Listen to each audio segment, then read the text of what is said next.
And we're live.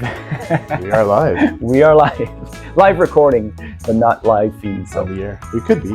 Yeah, we could One be. day, maybe one day we'll get there. Yeah, we could be. We could be. I think we could do it impromptu. Yeah. So today we have Andy Brule from Giant Wholesale Distributors here in Ottawa. Andy, I've known you for quite a few years. Number of years now. And I was happy when you agreed to come on the podcast because I know it's when you took me for lunch, I thought there might be something up, but this is good. This is good. So the lunch was worth it. It was worth it for sure. No, I thought it would be interesting for people listening in because this is we try to focus on people who have businesses or started businesses and that serve the real estate market in one way, shape, or the other. And clearly, you meet those steps. So we were happy when we twisted your arm and you agreed to come in. So even though we had to have you travel for a long time. Well, thanks for having me. Across Ottawa. Yeah, of course. Well, anyways, thanks for having me. Pleasure to be here. Beautiful offices. You guys have done a great renovation here. Perfect. Clearly, that's part of your strong suit too, but we can get to that later. Yeah, no, that's great. Well, thanks, Andy. So tell us, give us a brief description on how you got into this business. Like what were you doing before? What led you to do that? And yeah, for sure. I mean, okay, so I've worked like Giant. We're fortunate, like Doré Management, Giant Wholesale Distributors is a family business, second generation family business, and we're fortunate like yourself. You've had a long run in the community where we're actually celebrating 40 years now. Oh wow, 40 years! Yeah, good for you. Yeah, so it's a big deal. We're happy about that. So started before you were born. You're too kind. So the company was started in '85. I wish it was started before I was born. The company started in '85. I've been there myself for about 25 years, full time.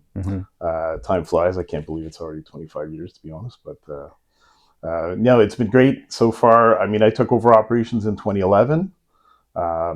Myself prior to that, I was working different part-time jobs. And being a family business, got roped into that. You know how this goes. So roped into it. Into it. Yeah. So joined the company, and I guess the rest is history. Okay. Oh, that's good. So that means if it's second generation, obviously, I'm assuming your parents or dad, somebody was involved that started it. Yeah, correct. Yeah. Okay. So my father Charles, he's a plumber by trade. So that's how we started the business. We started mainly as a plumbing supplies company. Okay. Yeah, so it started with a plumbing supplies company, and then over time it morphed into Giant Plumbing and Hardware Distributors. And then eventually we changed the name to be Giant Wholesale Distributors. Okay. Yeah. So people were asking, they were saying, why am I buying light bulbs from a plumbing company? So then in order to simplify things, we just made the name a bit more generic. So always been wholesale distributor and not direct to consumer? That's correct. Yeah, that's a good point actually. Yeah. Right? So we're always, we've always been B2B. Okay. We do a little bit of retail, through our website, but to be honest, it's more so to give, local people access to the products we have that we keep that some of the big box does not keep. We don't focus on that business, but we're happy to serve people if they find what they need on our site. And so that's the website has definitely given us that option. Okay. So mostly B2B. So in today's world, like what is the target market for your company? Like who's the perfect avatar? Yeah, for sure. I mean, our target market remains property management. So we've always focused on that sector. Yeah, we've always focused on that sector. There's kind of two legs to that business, right? Because you've got the multi-res guys. Yep. So your apartment buildings, yep. And then we have our commercial guys in the downtown core. That run could be Class A office space or or other classes of buildings, but they're looking for might be lighting or flush valve parts, stuff like that. Okay. So it could be a wide range of products, but pretty much all of our clients have their own maintenance teams. Okay. So and that's a big deal, right? Because plumbers tend to have their own sources, but the we're known in the property management market, And all those guys who have their own maintenance teams, they tend to come in and see us, and it's a centralized buying location for them. Right. And their guys can issue POs, do whatever, however they normally buy. Okay. And then we just bill them on a monthly basis. So typically, so if you have a property manager that runs a Class A type office building, like what products do you like? What exactly is the product line that they would reach out to you for? Yeah, for sure. No, I mean, great question, right? So we always try and focus on products that you're not going to find in the typical retail store. Sure. So it could be drinking fountains, parts for flush valves, commercial lighting. Trying to think of what like else. Hand dryers, that type of yeah, stuff. Exactly. Exactly. Like washroom equipment, stuff like Bobrick and Frost. Products you're not going to see. What is that? Bobrick and Frost. So they make either toilet partitions or Okay. So you go like that far deep into it. Yes. Okay. Exactly, yeah. Okay. So all the dispensers, and obviously I'm assuming all the refills. So everything can be purchased through you. Okay. And I've seen also, correct me if I'm wrong, but you even sell some of the machinery, like to clean the floors, the carpets. Yes. I've seen you at the show, the last show that you had, you had like a lineup of different things. I mean, obviously we use you for certain parts, but I didn't realize how deep and wide your product line was. So definitely we carry the Dustbane product line. We're a newer dealer now for Hoover.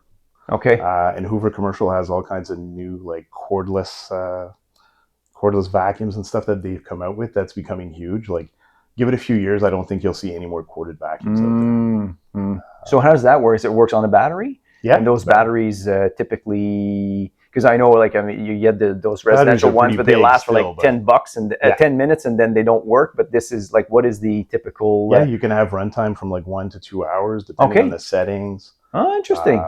Okay. Yeah, they even have backpack vacuums that you can have. Okay. So there's no, like, if you go, you're not pulling the tube or.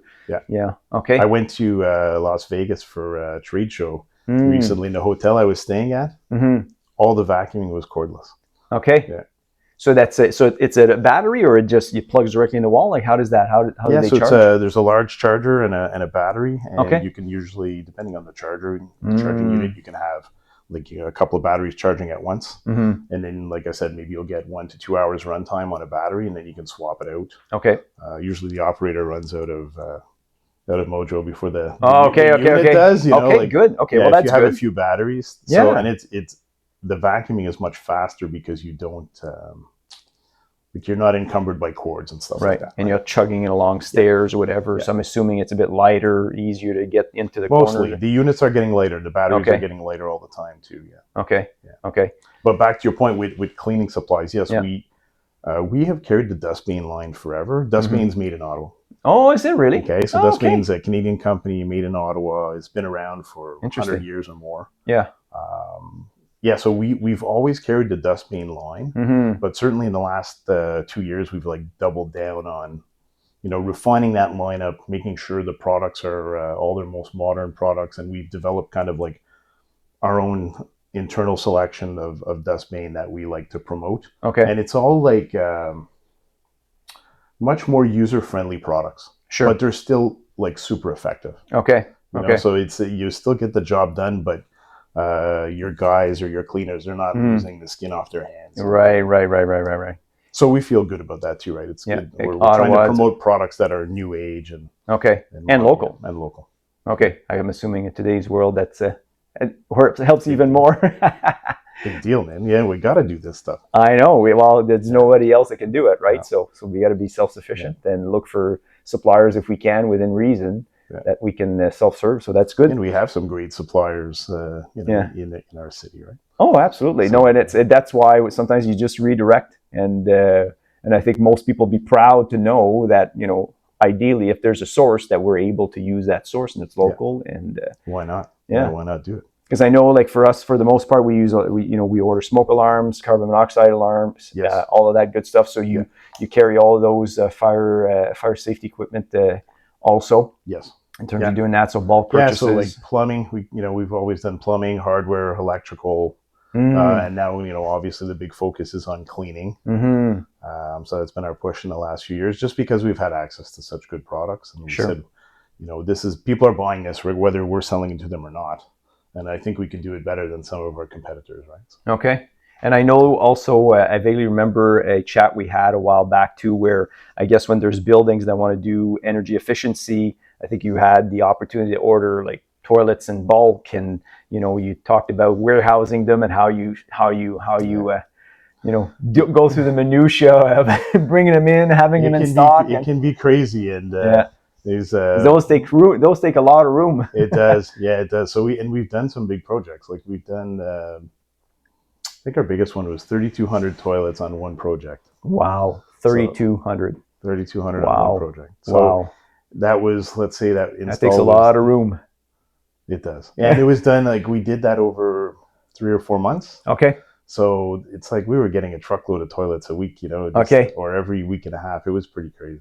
And you have so if the truckload comes in, do they drop it off all in your warehouse, or do you drop directly at the client? Like, how does that work? Yeah, so we do. Because there's a lot of moving parts there, obviously. 100%. Yeah, so we do some staging with third-party warehouses.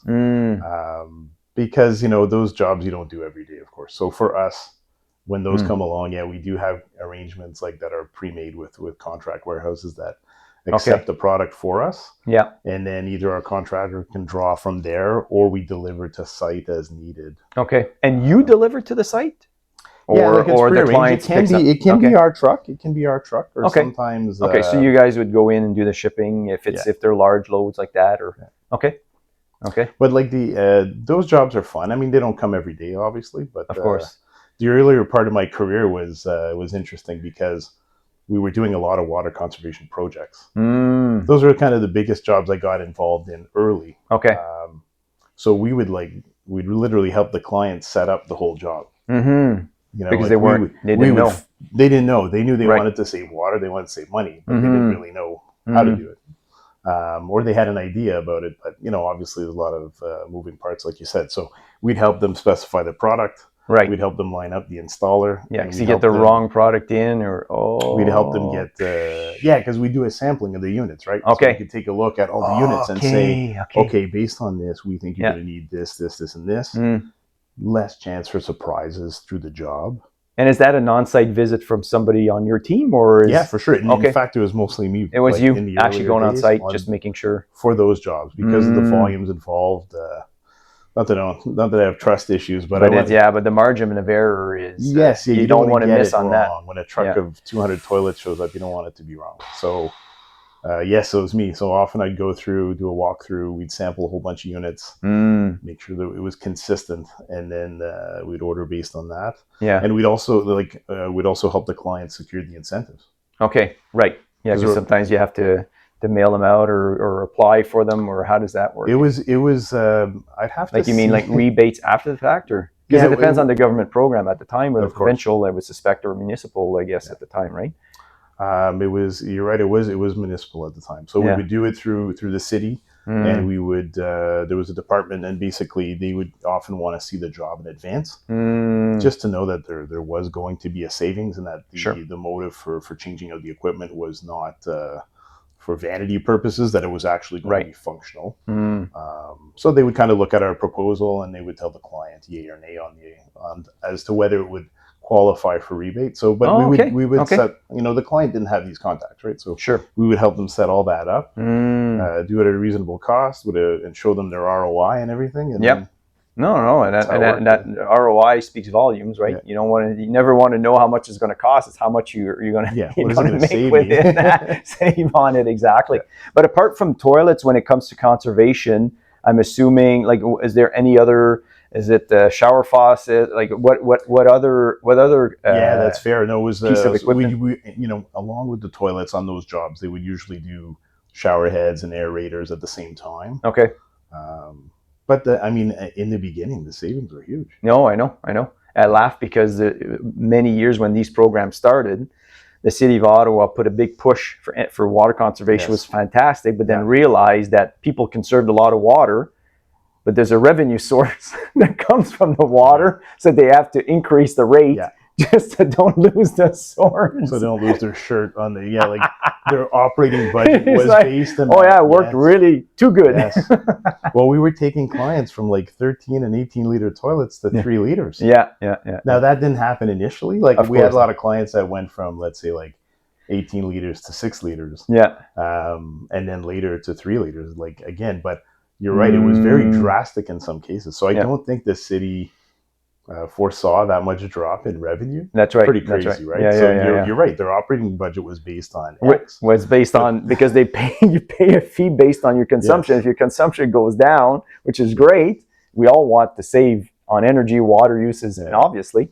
But So I there's a don't think component. they knew what There's a to do financial. for a while. Yeah, they were scratching their heads like, oh God, people. What do we do now? Yeah, what do we do now? Right. And were there any? Because I vaguely remember years ago, there was also these types of systems even for lighting. Yes. You can change the types of lighting, and where I used to be before, we had changed like massive amounts of lighting, Yes. and the like it was a third of the use. It was crazy. Did you guys get involved in that? We did. So what happened? Obviously, the water conservation part of the business, I'd say at one point, for lack of better words, became saturated, right? Of so course. everybody had done these conversions.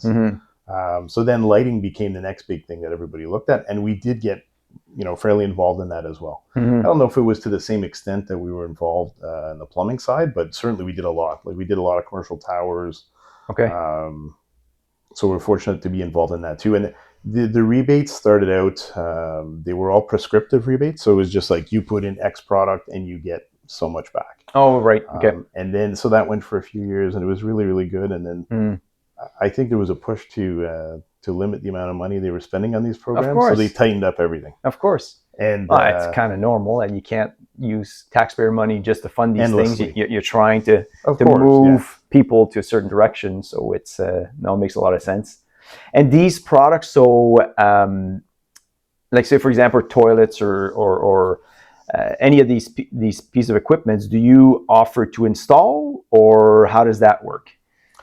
Yeah. So say if I have a 50 unit building and I say, Andy, we're going to change all of the toilets and the faucets, or So typically what we'll do is we'll help you find somebody competent to get it done. Fair enough. Because certainly our company is we're insured as a wholesale distribution company. So we've been asked many times, can we do the installation? Yep. Through our contractor, and then that's kind of a gray area. So I always tell people, we'll find you somebody who has the right skills, certification, and who's insured accordingly. Right. And we'll do it at a fair value, of course, because that's super important. Right. And we typically always find them somebody who can do it and somebody who's done it before too. We have a good pool of contacts in that area. So a lot of them must be clients too, I guess. And to a degree, right? Yeah, of course. Yeah, they're actually, so them, they're in business, their reputation. So it's a good handoff for sure. We know it'll get done properly for the client, and they'll be happy in the end. Yeah, no, that's important too.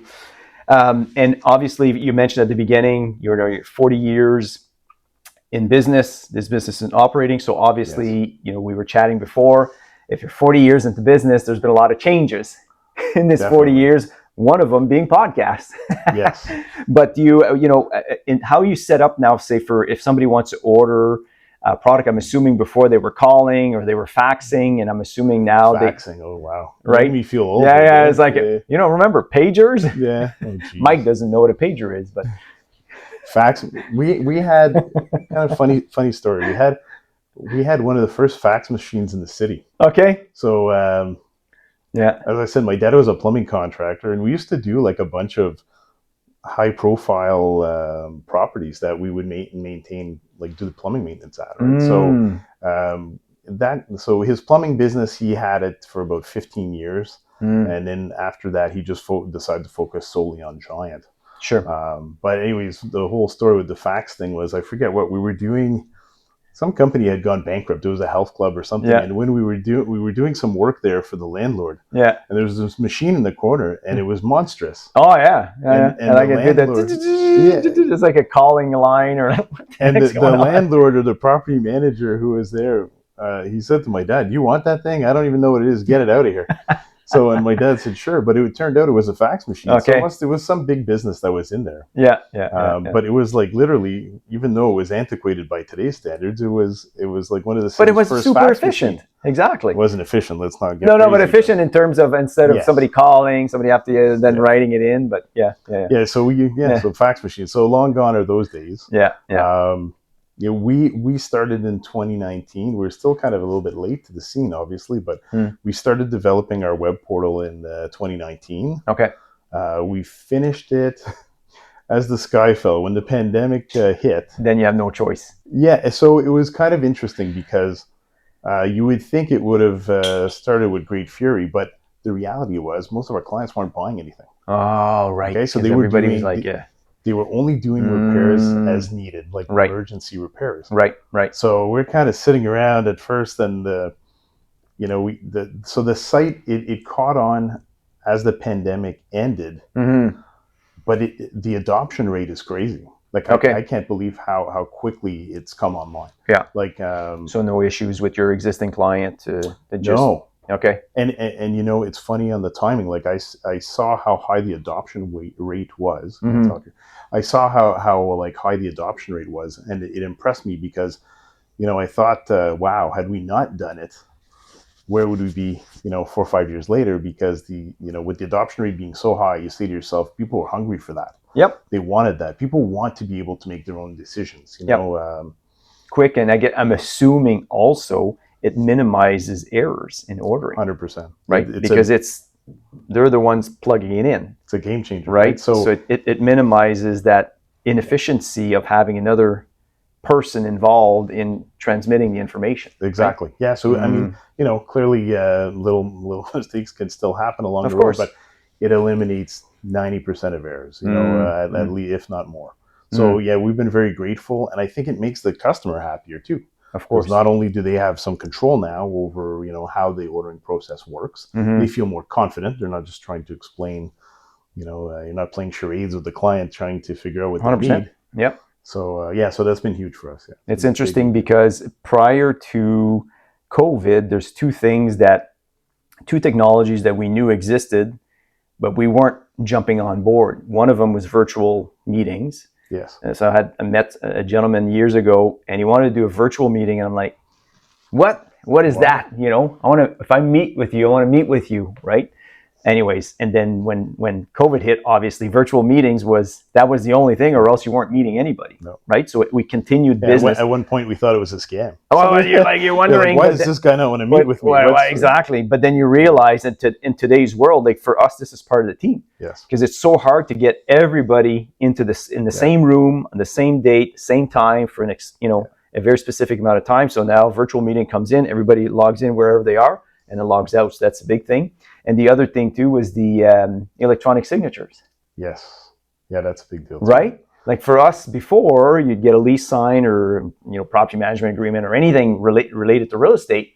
It was all done, scanned, emailed, back and forth, and now it was pretty much all. Well, at one time it all had to be original signatures, right? Of course. And now, you have to have the original template that shows you that it's been signed at this time, this day, whichever.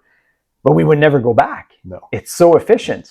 Right? The paperwork is clear. So I'm assuming even for you, I don't know if you get involved too many with the electronic signature, but I think it's just mostly with our lawyers and accountants and stuff like that, like our professional services guys. Right. Not too much with clients, but of course, it's changed everything for us. Yeah. And it's we're never going back.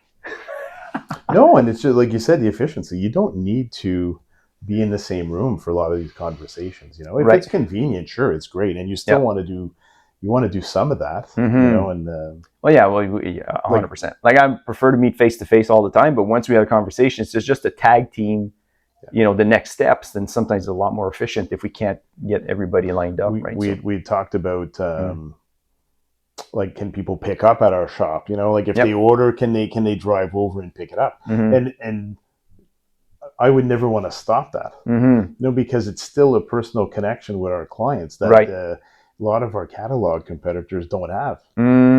So that's like in the if you going back maybe to the history of our company, but like in the I wouldn't say pre-internet era, but let's say like pre-e-commerce era. Mm-hmm. People would always say to us, can you get this? Can you get that? And we became like a master sourcing company, right? Sure. And then that was fun. It was like always challenging, but after time, where to go for all this stuff. Yep. And we really had a reputation for like, if Giant doesn't have it, nobody has it. And like literally clients would say that, and they we built our business on that. That's why we're still here today. And that's an awesome thing to be said about you. Well, and I can't take the credit, right? So but I mean about the company, right? It speaks to we had like our general manager who was with us for 25 years, Dennis Lynn. Yeah. Anyways, he was great. He was great. Like he taught me a lot. Mm-hmm. And my dad, of course, like the two of them had mechanical background, or like at least like really good knowledge of all the mechanical equipment that was out there and available. Okay. I guess, and that like certainly they would show me, or Dennis especially, like he was master in sourcing, so he knew where to go to get all this stuff.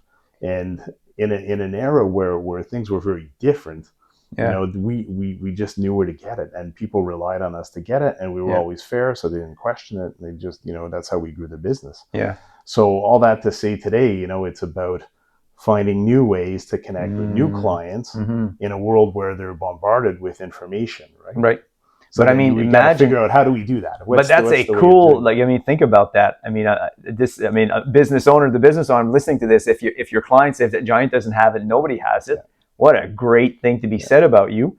And the fact that you're saying Dennis and your dad were mechanically inclined, obviously they knew the business. So that means they understood the client's needs, right? So you're not just trying to say, hey, we're going to see what works. You kind of already knew what they needed, and you were able to source it. Huh. And we have, so like myself, it's funny that I'm even, that I got into this because when I was younger, I never would have seen myself doing like mechanical sales, right? And this kind of stuff. Yeah. And, once I saw how our clients looked at us when we looked after them with this stuff, it was really motivating, right? Because we were their go-to, like we were the candy store. I remember this one guy we dealt with, he said, "Oh, you guys you're the candy store," because we used to keep all the little parts that they wanted and needed to keep their properties running smoothly. Wow. But at the time, it wasn't stuff you could find online, So it was, I guess, what happened is that, the more I saw that and how people valued us for that, it was very motivating on our end. And then I wanted to learn more and more about it. Yeah. And here I am, like, 25 years later, I'm still in the business. Yeah. So that was interesting. So, and we built the company based on relationships and all of our sourcing like specialization in sourcing products. But, and then it's like we said, now it's kind of to figure out the next challenges and what's going to keep people in tune with our company and wanting to keep dealing with us, like the newer generations as they come up. Yeah, and I mean, the overall resounding message I'm getting from this is you really wanting to serve the client's needs. It's not just about, hey, we're going to offer this. It's really, what do they need and how do you serve them and how do you create that relationship? Yeah, and obviously, 100%. You guys have been the focus clearly has been on that. For people to say things, like if you don't have it, nobody has it. Pretty cool, eh? Yeah, it's pretty cool to hear that. Yeah, I would say that's a pretty high standard to hit. Yeah, and it's just we want, so it's to find new ways to keep people looking at us in that light, and saying, oh, these are the people that are going to help us out. There's ways to do it. Yeah, there's ways to do it. Yeah. And people know when you're sincere too, right? Of course. Can't fake that. No, of course. None of us can fake that. No. Well, if there's anything I know from you, you're a very sincere guy. So, I mean, for all the years I've known you, have never always been pretty straight and sincere. And so I can see why people, It's a long game, right? Of course. Ottawa's a small town too. Oh, yeah, Ottawa's exactly. You got to be thinking of Ottawa. So do you serve like primarily Ottawa? Like what is the geographic area that you'll serve? Yeah, so we typically serve like Canada to Orleans and the Gatineau side as well. Mm-hmm. We do have many of our larger landlord clients on the Ottawa side of the bridge have properties in Gatineau. So we're not massively active on the Gatineau side, but we definitely serve a number of clients who have properties in Ottawa. Okay. And we want to look after them and support them there as well. Okay. So yeah, and so the relationship does bridge across the border. But yeah, we've been serving both sides of the bridge now for a long time. We do some mail order as well for different clients, but we try and limit that. Mail order meaning, we will have clients that will contact us through Ontario and Quebec because of our website. People will reach out asking us to send them different products, and we will do it for sure wherever it makes sense. Logistically, we'll do it for them. But yeah, still focus tends to remain always on B2B. Yeah. The website, yeah. So we've done orders, like large orders, like 10 skids of toilets outside of Ottawa, like to northern Quebec or places like that. And that's all based on the website. The websites and anything related to online marketing is a definite. That's business that would have never come to us in the past. Yeah. Or somebody say, hey, we need 3 skids of smoke detectors. Can you ship it to northern Quebec? Yeah. Sure. 100%. And like these, they're people that we can vet and we see that they're legit companies. And we say, sure, yeah, we're more than happy to help. And then we've developed more relationships there. Of course. And then when people so typically, if you've got inventory at your at the warehouse, at your warehouse, is it typically people surround, like in this area, they come and pick it up? Do you ship them? I'm assuming. I think you said you had a truck before. Yes. Or third party sourcing. We have our same truck that runs every day for our normal runs, and then if we're doing something out of town. Either we'll do it, on a contract for a one-time delivery, or it could be LTL, like food truckload or whatever. Sure. But anyways, most of our deliveries are done locally. But getting back to how much of it is delivered, we probably deliver 95% of what we sell. Like you specifically, like our guy does. Yeah, yes, your people, our main driver, our main people. Yeah. Okay, so you deliver all locally, and we deliver probably 95% of what goes through. In sales, yeah. Okay. And as some people, with the counter is really, it's really, and people like us having our sales counter. And they love having that. But it's there for emergencies. Sometimes a guy's closing a unit on a Thursday or Friday, and he says, "Oh, wow, we forgot this part, or something broke." When they're putting the kitchen back together, or something broke, they need a faucet. So they love the fact that they can still come over. Exactly. Because a lot of what we've been able to achieve for clients is consistency, right? So we can help them develop like a set list of products that they use for all their renovations. So every time they do a unit, we always use the same parts. So we've helped them develop a good solid offering of product at a good price point rather. So if they have the option of coming to our counter, then even if something goes sideways and they've had to do that on a rush basis, they don't have to break their spec because we still have the parts. Right. So if they run out to like a big box store or something, yes, they'll be able to get a product, but it's not going to necessarily be what they want that's in their spec, and they're trying to maintain that consistency from one unit to the next. Yeah, because we know things never break the last minute. Friday, 4 p.m. Yeah, 4 p.m. Like somebody's moving in tomorrow morning, and this just broke. Yeah, that's the joys of of what we do. Yeah. And I mean, obviously, you were saying even earlier as well. So depending on the size of the shipment, you have like versatile warehousing that you can use. So you can serve the small property manager. You can serve the really large buildings, and you're able to adapt. Yeah. Depending on whatever that need is. We're actually branching out a bit into some new construction, high-rise, where we're supplying various products. Won't let it all out of the bag, but we're definitely we've got a couple of I think 3 towers right now where we have commitments in the downtown core. So stuff that's happening really soon. Yep. Actually, the shells are in place. The buildings are being built right now. So so we were able to secure a couple of deals there for products and new construction. That's new for us. We never did that before, right? Good for you. Yeah, it was always we were always selling for products for repairs and restoration work and stuff like that. But so now we've actually secured some deals for new construction. Okay. That's not our main focus, but it's definitely nice when we're able to play in that game a bit. Of course, yeah. And in today's world, and even then, I mean, having products right away available in the odd product and being able to have somebody that source it locally, because we've dealt with suppliers where there's certain parts or certain things that they, whether HVAC or plumbing, and then you have this random brand that comes in, you can't get parts for, you can't order them as ordered online, and you can't get the parts, and it's broken, you need it fixed, and next thing you know, instead of fixing it, you're replacing it.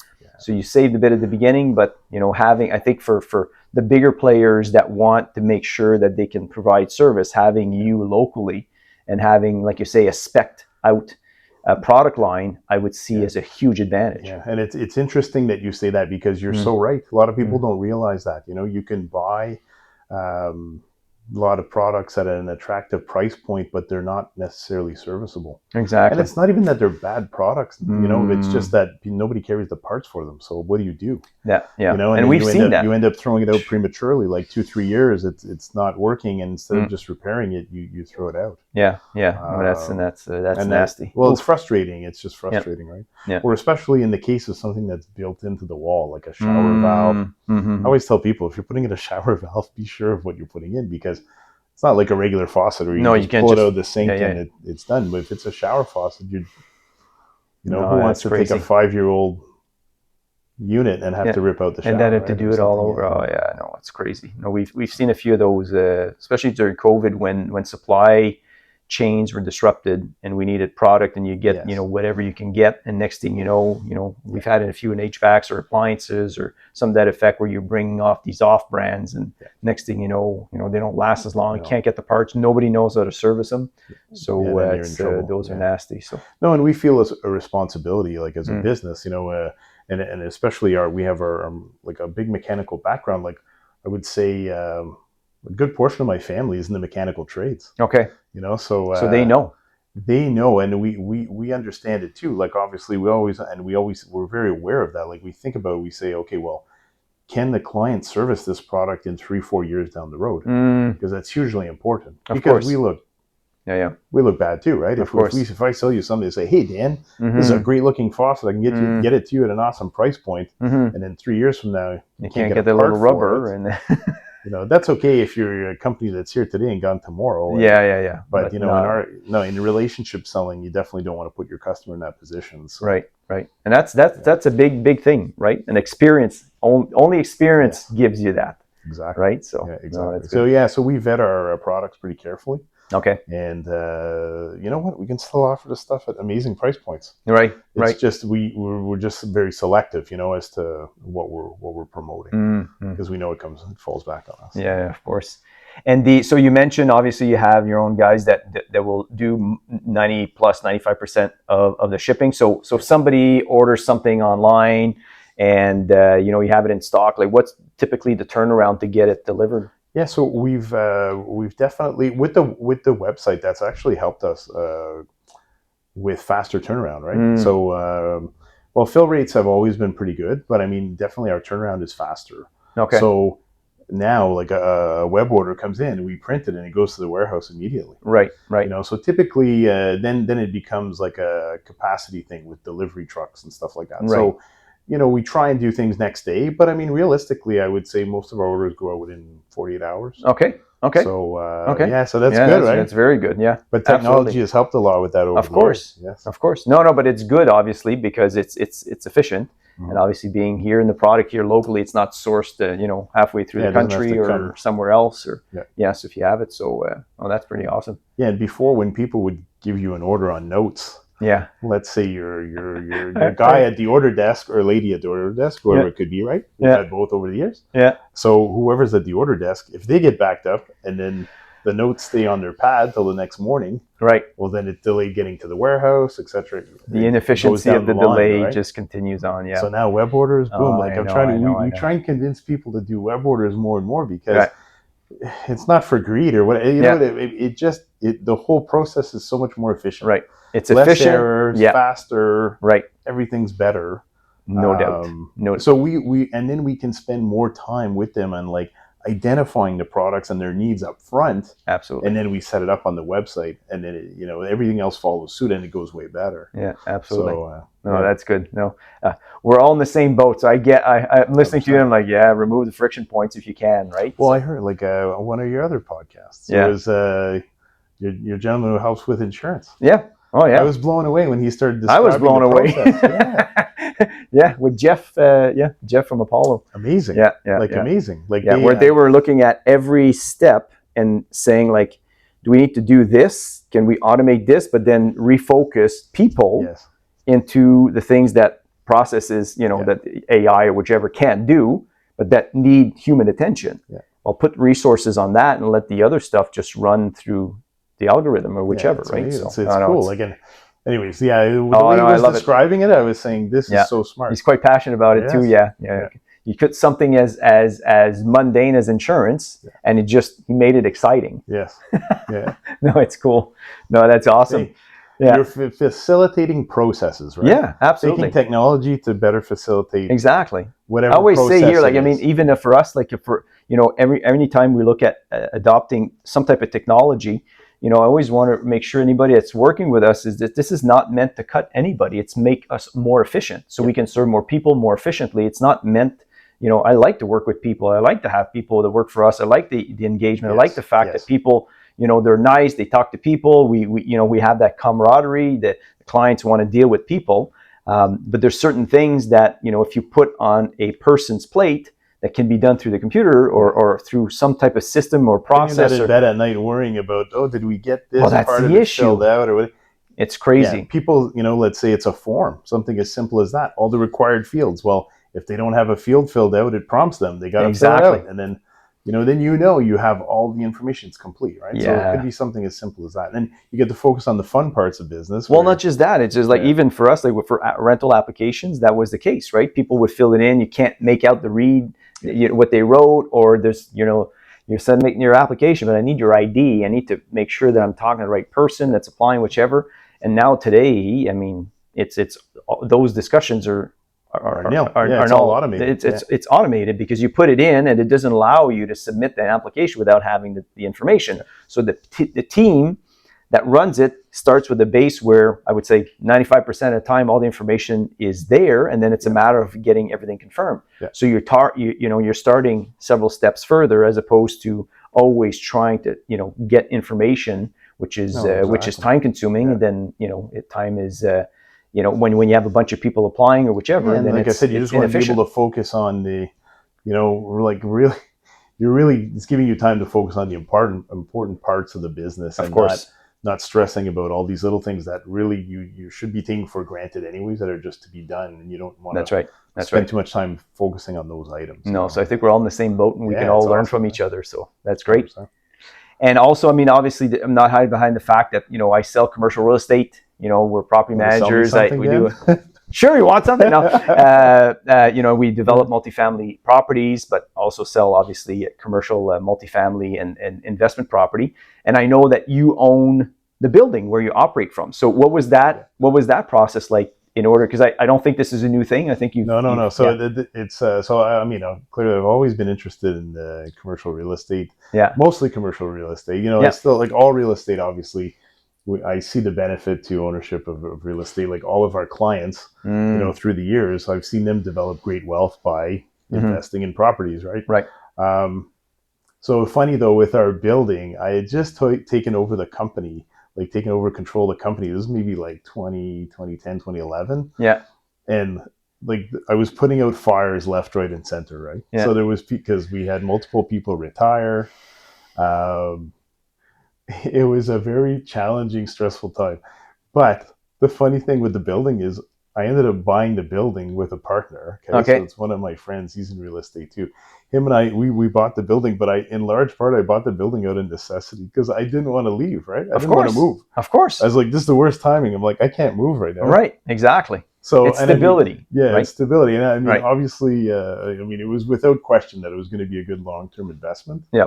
But the reality is, I bought the building out of necessity. Yeah. Because I said, I do not want to move. Like we're just treading water here. We're getting everything like under control, right? Yeah. Now this is 15 years ago. It was a long time ago. But still, things have changed a lot now. We're in a really good spot. But it was just funny. Yeah. So that's how that all happened. Yeah. And I think of like with real estate, certainly, if I could give any advice to people, it's like, time is not on your side with real estate, right? So the sooner you can invest, like any investment, to just get into it. Sometimes it may not I'm be in the market. like in our case, it wasn't the building I dreamed of owning or whatever.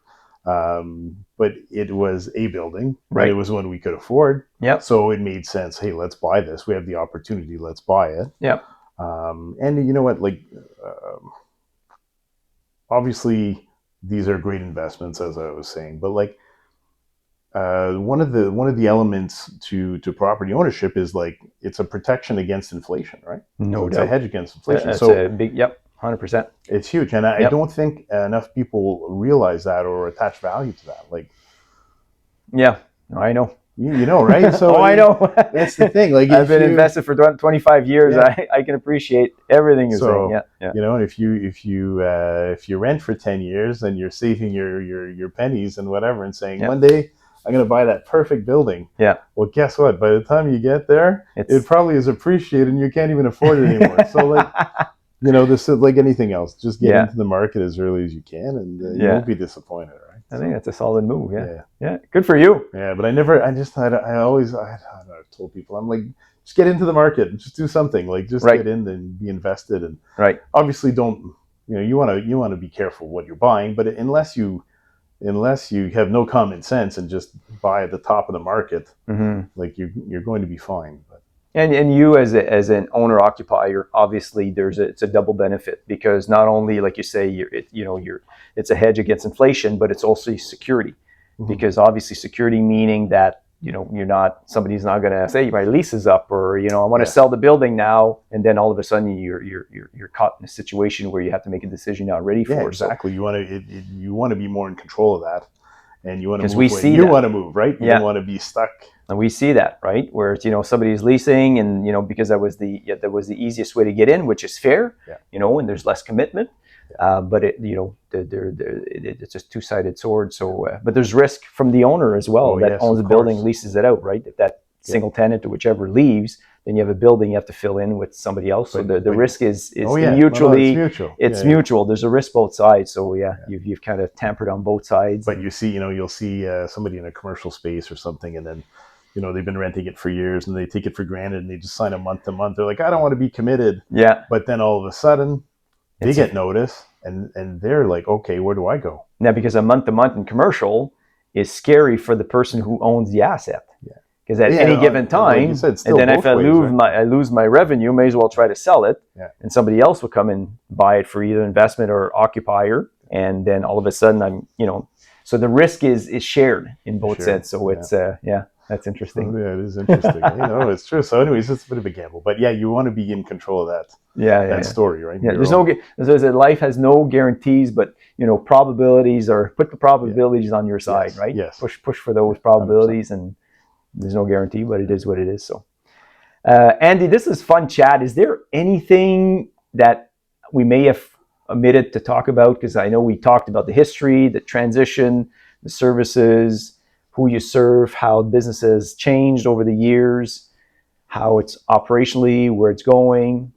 And I just think, with us, obviously we want to, like I could maybe think back to like our goals as a company and stuff. Clearly, we want to move to a nicer facility at some point, something a little higher profile. But what we have now is serving us well. Mm-hmm.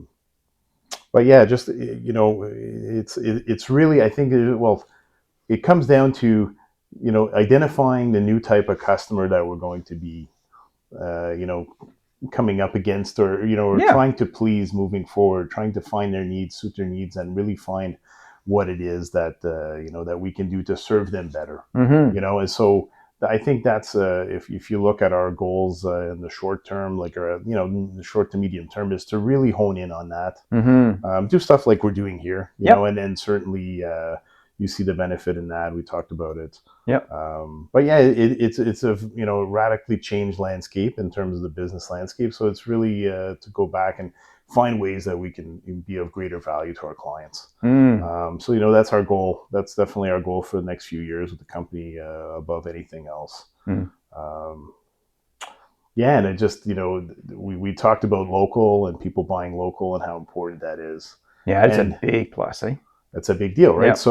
I mean, it's a big plus on our side, because we're both sides actually. And it's good because you're serving the community, right? And the community is supporting you because you're in the community, right? And you go to charity events. We'll go to charity events, and you see the names. It's always the same names, like local businesses that are supporting these charities and all that. And I mean, I think people as buyers really have to reevaluate, the value of dealing locally. And I think people that are in business locally here in Ottawa, any other city it may be, I think the biggest challenge for them is like they're facing a perception problem, because if you take a look, are you familiar with the Merck system, like for bidding for jobs and stuff? If you ever take a look at Merck's and you see like all the awards for different jobs, and we're talking like big business, right? So these jobs are being awarded to local companies. Interesting. Like the big box stores of the world and stuff like that. They're not being awarded these tenders. For the most part, these jobs are going to like strong, solid local businesses that have been at it for decades, right? Interesting. That's an interesting observation. And I think so.